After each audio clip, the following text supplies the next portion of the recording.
कहानी की शुरुआत होती है मरीसा नाम की एक लड़की से, जो देश की सबसे खुफिया जासूस ऑर्गेनाइजेशन ओएसएस के लिए काम करती थी। इस वक्त वो टिकटॉक नाम के एक अपराधी को पकड़ने के मिशन पर थी। हालांकि उसकी प्रेगनेंसी का 9वां महीना चल रहा था, लेकिन फिर भी उसने पूरी फुर्ती से टिकटॉक का पीछा किया। उसने 9 महीने की प्रेग्नेंट होने के बावजूद भी टिकटॉक और उसके आदमियों की हड्डी बसली एक कर दी। और जल्द ही मरीसा के बॉस डेंजर डैमो ने वहां आकर टिकटॉक को गिरफ्तार कर लिया। फिर मरीसा ने कहा कि वो अब इस काम से छुट्टी लेकर अपने परिवार को समय देना चाहती है। जल्द ही वो हॉस्पिटल पहुंची, जहां विल्बर और मरीसा के सौतेले बच्चे सिसिल और रेबेका मौजूद थे। आखिरकार मरीसा ने एक बच्ची को जन्म दिया, जिसका नाम रखा मारिया। इसके 1 साल बाद सभी विल्बर का टीवी शो देख रहे थे, जिसमें वो असली जासूसों को खोजने की कोशिश में लगा था। खैर, शाम को जब वो घर लौटा और मरीसा से मिला तो रेबेका बुरा मानकर कमरे में चली गई। हालांकि मरीसा पिछले 2 साल से एक सौतेली माँ होकर भी उसे पूरे दिलो जान से पाल रही थी,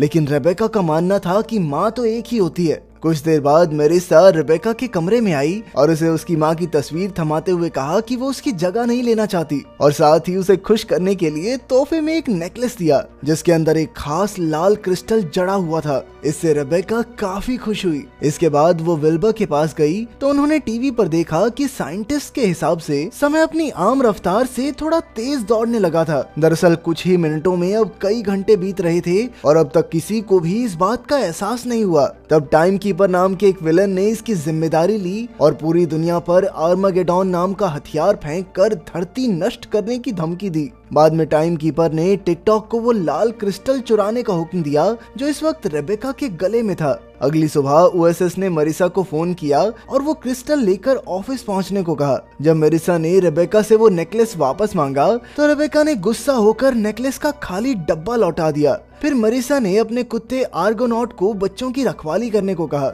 और खुद ऑफिस की ओर निकल पड़ी। मगर जल्द ही टिकटॉक और उसके साथ ही मरीसा के घर से वो लाल क्रिस्टल चुराने आ पहुंचे। तभी घर का अलार्म बजा और उसने बच्चों को खुफिया कमरे में जाने को कहा। रेबेका को लग रहा था कि ये मजाक है, पर अचानक गुंडों ने घर का दरवाजा तोड़ डाला और जल्द ही सिसिल और रेबेका जान बचाकर खुफिया कमरे में भाग गए। वहाँ उन्हें एक वीडियो दिखी जिसमें मरीसा बता रही थी कि असल में वो एक खुफिया जासूस है, और तो और आर्गोनॉट भी कोई कुत्ता नहीं बल्कि एक रोबोट है, जो घर पर उनकी देखभाल करने के लिए मौजूद है। आर्गोनॉट ने उन्हें कुर्सियों पर बैठने को कहा और अचानक कुर्सियां जेट्स में बदल गई और वो सभी हवा में उड़कर भाग गए। लेकिन टिकटॉक की गैंग भी उनका पीछा करने लगी। बदकिस्मती से सिसिल को उल्टी होने लगी और उसने खिड़की खोल दी। इसी मौके का फायदा उठाकर बदमाशों ने रेबेका का नेकलेस चुराने की कोशिश की, लेकिन सिसिल ने तुरंत उल्टी भरे लिफाफे उनकी ओर फेंक दिए, जिससे एक बदमाश सीधा नीचे जा गिरा। जल्द ही उल्टी के लिफाफों से टकराकर सभी बदमाश नीचे गिर गए और फिर आर्गोनॉट ने इस सब की खबर मरीसा को दी। मरीसा ने उसे तुरंत बच्चों को ओएसएस हेडक्वार्टर्स में लाने को कहा। जब बच्चे वहां पहुंचे तो मरीसा की भतीजी कार्मेन ने उनका स्वागत किया। वो बच्चों को एक खास कमरे में ले गई, जहां से उसका जासूस बनने का सफर शुरू हुआ था। उन्होंने कई मशीनों से छेड़छाड़ की, पर कोई हलचल नहीं हुई। वहीं दूसरी ओर मरीसा टिकटॉक के अड्डे पर नजर रखने पहुंच गई, पर जल्द ही टिकटॉक ने उसे ढूंढ निकाला। टिकटॉक के गुंडों ने उस पर धावा बोल दिया और मरीसा ने चुटकियों में सबको धूल चटा दी। ये देखकर टिकटॉक दुम दबाकर वहां से भाग निकला। उधर रेबेका और सिसिल जासूस बनने के सपने देखकर वहां पड़े हथियार चलाने की कोशिश करने लगे, मगर इसका कोई फायदा नहीं हुआ। अब उन्होंने खुद ही बाहर जाकर टाइम कीपर को पकड़ने का फैसला किया।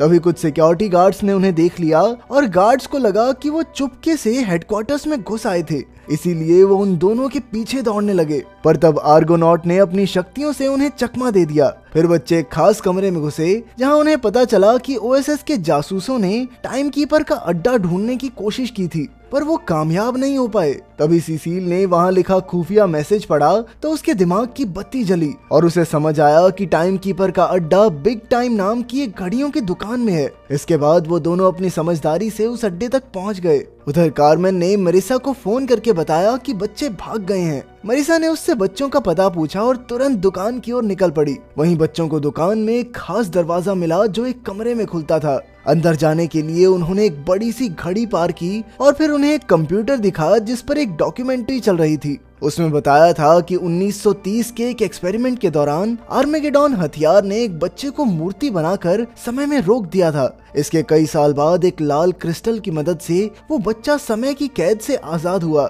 तब रेबेका को एहसास हुआ कि ये बदमाश उसके नेकलेस को पाना चाहते हैं, पर अचानक टिकटॉक वहां आ गया और उसने बच्चों को कैद करके टाइम कीपर के सामने पेश किया। टाइम कीपर रेबेका से नेकलेस छीनने ही वाला था कि मरिसा और कार्मेन ऐन वक्त पर वहां पहुंच गई। जल्द ही मरिसा, कार्मेन और टाइम कीपर के बीच जबरदस्त लड़ाई छिड़ गई। तभी अचानक बच्चों के हथियार भी चालू हो गए और वो भी दुश्मनों को धो धो कर मारने लगे। कुछ ही देर में विल्बर को इस लड़ाई की खबर मिली और वो भी अपने कैमरामैन के साथ जासूसों को ढूंढने यहाँ आ पहुंचा। वहाँ लड़ाई में टाइम कीपर का पलड़ा भारी पड़ रहा था, इसीलिए मरिसा ने बच्चों से भाग जाने को कहा, पर उसी वक्त टिकटॉक ने रेबेका का नेकलेस चुरा लिया। खैर बाद में बाहर आने पर विल्बर ने मरिसा को फोन करके खुशखबरी दी कि उसने टाइम कीपर और जासूसों की लड़ाई रिकॉर्ड कर ली है। ये सुनकर मरिसा थोड़ी डर गई। जब विल्बर ने वीडियो अपने बॉस को दिखाई तो उसने देखा कि वीडियो में तो उसकी पत्नी और बच्चे ही टाइम कीपर से लड़ रहे हैं। उसे कुछ भी समझ नहीं आया और अचानक उसने कंप्यूटर पर कॉफी गिराकर वीडियो उड़ा दी। उसकी इस हरकत की वजह से उसके बॉस ने उसे नौकरी से निकाल दिया। बेचारे विल्बर ने अपना सामान इकट्ठा किया और बाहर आ गया।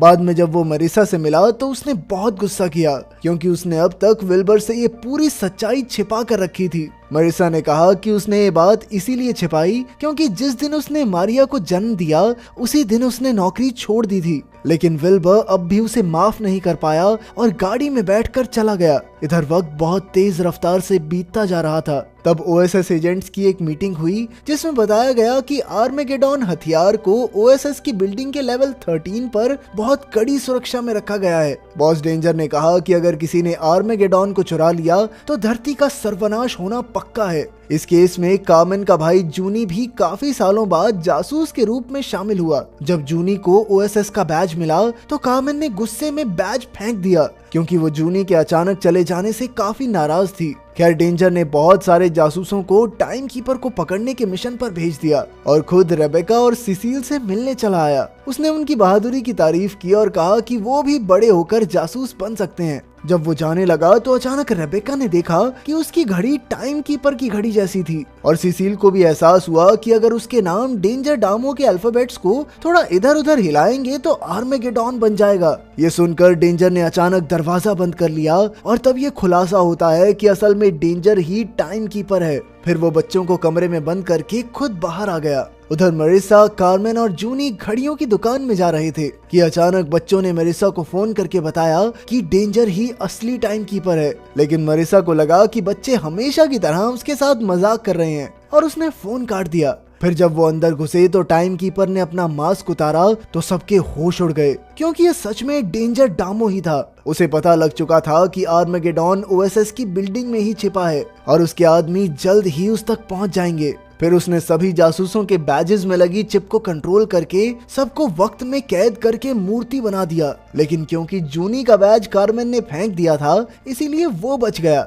उसने तुरंत रेबेका और सिसिल से बात की और उन्हें लेवल 13 पर टाइम कीपर के आदमियों को रोकने को कहा। तब आर्गोनॉट ने अपनी शक्तियों से दरवाजा तोड़ डाला और बच्चे फिर भाग निकले। वहीं जूनी ने मरिसा और कार्मेन के बैजेस से चिप निकालकर उन्हें आजाद कर दिया। वहीं सिसिल और रेबेका लेवल 13 में पहुंचकर आर्मेगेडॉन को पाने की कोशिश में जुट गए, लेकिन वहां बेहद खतरनाक मशीन थी जिस वजह से उन्हें दरवाजा बंद करना पड़ा। उसी वक्त टिकटॉक और उसके आदमी वहां आ गए और उन्होंने बच्चों को बंदी बनाने के साथ साथ आर्मेगेडॉन भी अपने कब्जे में ले लिया। उधर विल्बर टीवी देख रहा था कि अचानक आर्गोनॉट ने उसे फोन करके खबर दी कि बच्चों की जान खतरे में है। वहीं जब बच्चे डेंजर डामो से मिले तो उन्होंने पूछा कि वो ये सब क्यों कर रहा है। तब उसने बताया कि सालों पहले उस एक्सपेरिमेंट के पीछे उसके पिता का हाथ था और जो बच्चा समय में कैद हुआ वो कोई और नहीं बल्कि डेंजर डामो ही था। उसके पिता ने अपनी पूरी जिंदगी समय से उसे आजाद करने की कोशिश में गुजार दी, लेकिन वो कामयाब नहीं हो सके।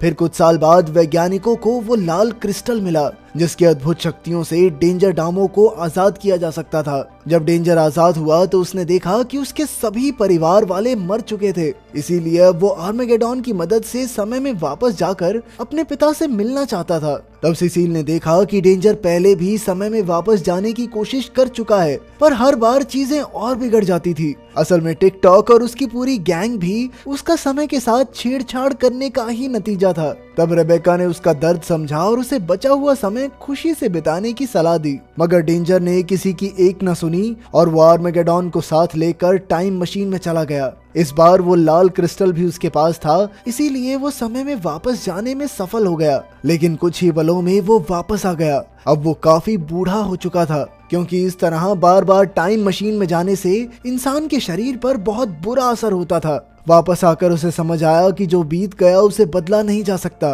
और ना ही उसके पिता वापस लौट कर आ सकते हैं। इसीलिए अब उसके पास जो भी समय बचा है वो उसे खुशी से गुजारना चाहिए। लेकिन अचानक टिकटॉक ने बच्चों पर हमला करने की कोशिश की, पर विल्बर ने ऐन वक्त पर आकर उन्हें बचा लिया। जैसे ही टिकटॉक भागने लगा तो नन्ही मारिया ने एक ही झटके में उसे पटक कर अपनी ताकत दिखाई और आखिरकार पूरा परिवार फिर से इकट्ठा हो गया। अगर वीडियो पसंद आई तो लाइक कर देना, चैनल को सब्सक्राइब कर देना। मिलते हैं अगली वीडियो में।